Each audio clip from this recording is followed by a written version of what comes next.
Welcome to PM7 sports. Team India ఆటగాళ్లు Pakistan ప్లేయర్లకు shake hand ఇవ్వనందున పెద్ద వివాదం మొదలైంది. ముఖ్యంగా టాస్ సమయంలో సూర్యకుమార్ యాదవ్ షేక్ హ్యాండ్ ఇవ్వకపోవడంతో పాకిస్తాన్ క్రికెట్ బోర్డు తీవ్ర అసహనం వ్యక్తం చేసింది. ఈ సంఘటనను చాలా సీరియస్ గా తీసుకున్న PCB ICCకి ఫిర్యాదు చేస్తూ తమ ఆటగాళ్లకు గౌరవం దక్కేలా చర్యలు తీసుకోవాలని డిమాండ్ చేసింది. టాస్ సమయంలో మ్యాచ్ రిఫరీ యాండీ అక్కడే ఉన్నప్పటికీ షేక్ హ్యాండ్ జరగలేదని పాకిస్తాన్ ఆరోపిస్తోంది. అంతేకాదు సూర్యకుమార్ యాదవ్ ను ఆసియా కప్ టోర్నమెంట్ నుంచి సస్పెండ్ చేయాలని కూడా డిమాండ్ చేసినట్లు సమాచారం. లేదంటే UAEతో జరగబోయే తర్వాతి మ్యాచ్ ఆడబోమని మొండిపట్టు పట్టిందని వార్తలొస్తున్నాయి. అయితే దీనిపై తాజాగా ICC స్పందించింది.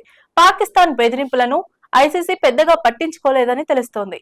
షేక్ హ్యాండ్ అనేది కేవలం ఆటగాళ్ల మధ్య ఉన్న ఒక సాంప్రదాయం మాత్రమే, కానీ అది ఎక్కడ తప్పనిసరి కాదని స్పష్టం చేసింది.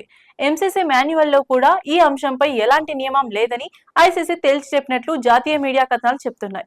అదే సమయంలో మ్యాచ్ రిఫరీ యాండీ పైన చర్యలు తీసుకోవాలన్న పాకిస్తాన్ డిమాండ్ ను కూడా ICC తిరస్కరించింది.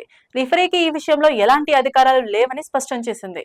ఇక దీనిపై పాకిస్తాన్ మాజీ క్రికెటర్లు మరింత ఆగ్రహం వ్యక్తం చేస్తూ ICC వెనక్కి తగ్గిపోతే టోర్నమెంట్ మధ్యలోనే తమ జట్టు వైదొలుగుతుందని వ్యాఖ్యానిస్తున్నారు.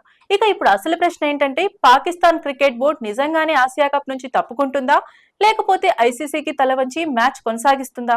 మరి ఈ వివాదం ఎటు దారి తీస్తుందో చూడాలి.